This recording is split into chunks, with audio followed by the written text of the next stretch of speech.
কেজের মধ্যে রাখছি সেটা দেখাবো আপনাদেরকে। কারণ হচ্ছে যে আমি এখান থেকে ডিম সংগ্রহ করবো সেজন্য। আর মেলগুলো আপাতত তো মাশাআল্লাহ খামারটা দেখুন একবার, শেষের দিকে ভিডিও করে। আসসালামু আলাইকুম বন্ধুরা, কেমন আছেন আপনারা? আশা করি সবাই ভালো আছেন। আমার আরেকটা নতুন ব্লগ আপনাদের সবাইকে স্বাগতম। তো চলুন দেখা যায় আজকের ব্লগে কি কি আছে। আপনাদেরকে আল্লাহর রহমতে গত ভিডিওতে দেখাচ্ছিলাম যে জাওয়া পাখি রুমে আরেকটা পাগলামি করে ফেলতেছি আমি।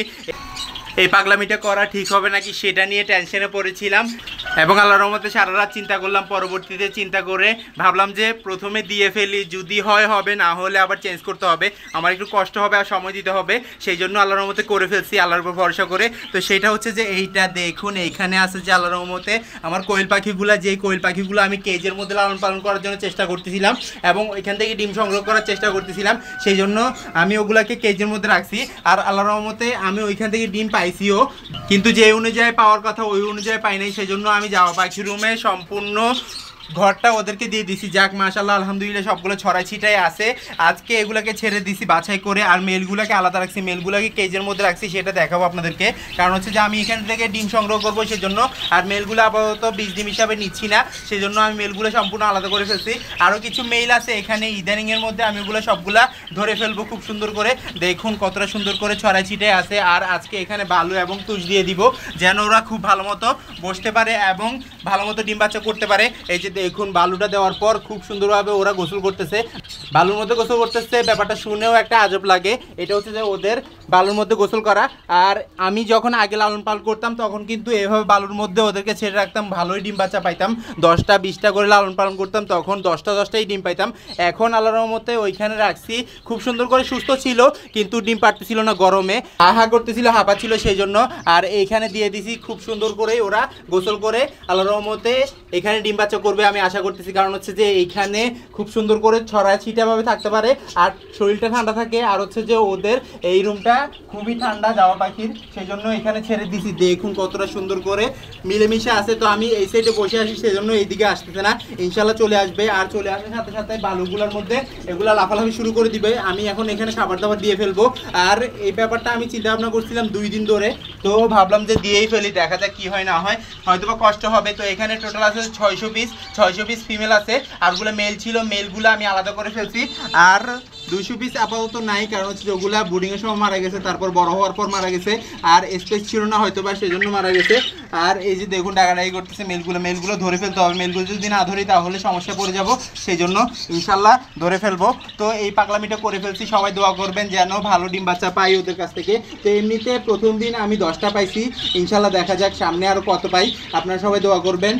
আশা করি যে এখানে প্রায় 500 নয়তো বা 600 ডিম পাবো ইনশাল্লাহ, চেষ্টা করতেছি, দেখা যাক কি হয়। ওই সিস্টেমটা করার জন্য চেষ্টা করতেছি। তো এভাবে করেই সিস্টেম করা লাগে। একটা সমস্যা যদি সমাধান না করেন তাহলে কিন্তু সমস্যার মধ্যে পড়ে থাকলে খামার করে লস হবে, সেই জন্য আমি এই কাজটা করতেছি।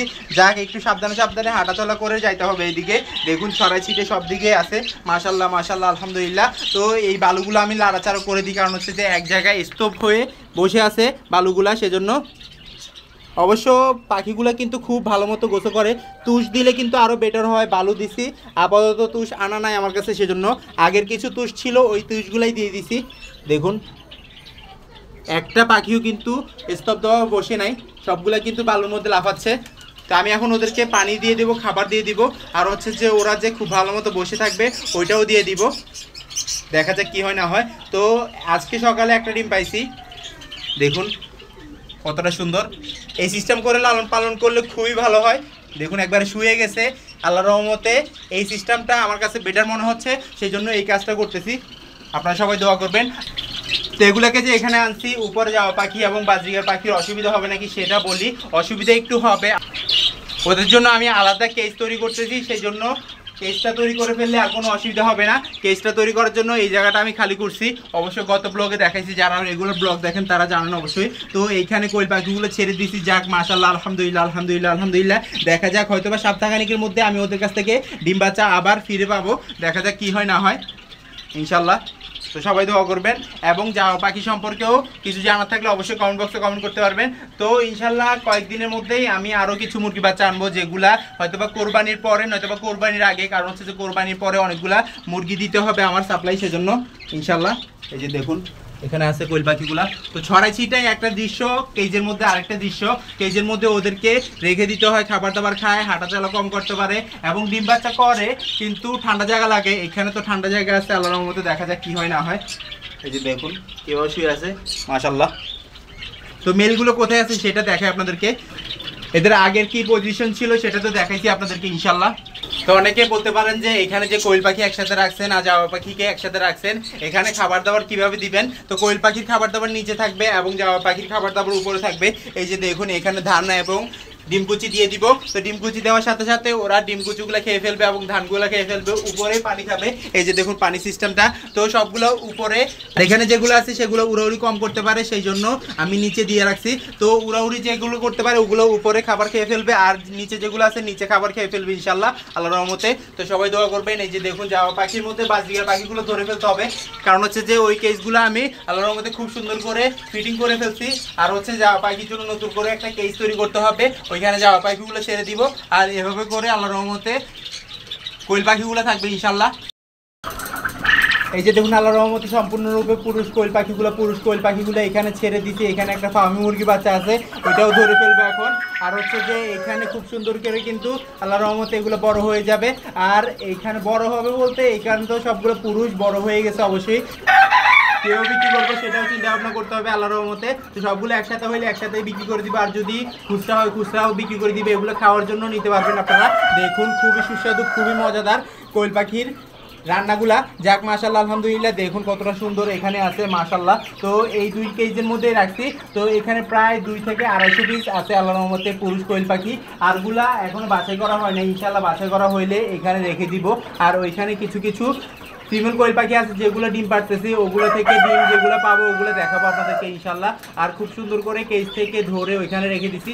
অনেকটাই কষ্ট হয়েছে, কারণ হচ্ছে যে অনেকগুলো কোয়েল পাখি এভাবে করে যদি ওইখানে ছেড়ে দিই, অনেকটাই কীভাবে কাজ করতে হয়, কিভাবে করি সেটা আমি বুঝি। কারণ হচ্ছে যে একা মানুষ, এখান থেকে ওইখানে যেতে হয়, এখান থেকে ওইখানে যাইতে হয়। সেজন্য যাক আল্লাহর রহমতে সবাই দোয়া করবেন যেন আমার চ্যানেলটা আরও বড় হয়, আর হচ্ছে যে আমার খামারটা আরও বড় হয়, আরও নতুন নতুন প্রাণী আনতে পারি, আর হচ্ছে যে কোয়েল পাখিগুলো খুব সুন্দর মতো যেন ডিম বাচ্চা করাতে পারি, সেটাও দোয়া করবেন ইনশাল্লাহ। আপনারা দোয়া করলে, আপনার পাশে থাকলে অবশ্যই সব কিছুই হবে ইনশাল্লাহ। আর ইনকিউবেটর তো এখন আপাতত খালি, ইনকিউবেটরের মধ্যে কোনো ডিম নাই। ইনশাল্লাহ 2-1 দিনের মধ্যে ডিম বসাই দিব, দেখা যাক কি হয় না হয় ইনশাল্লাহ।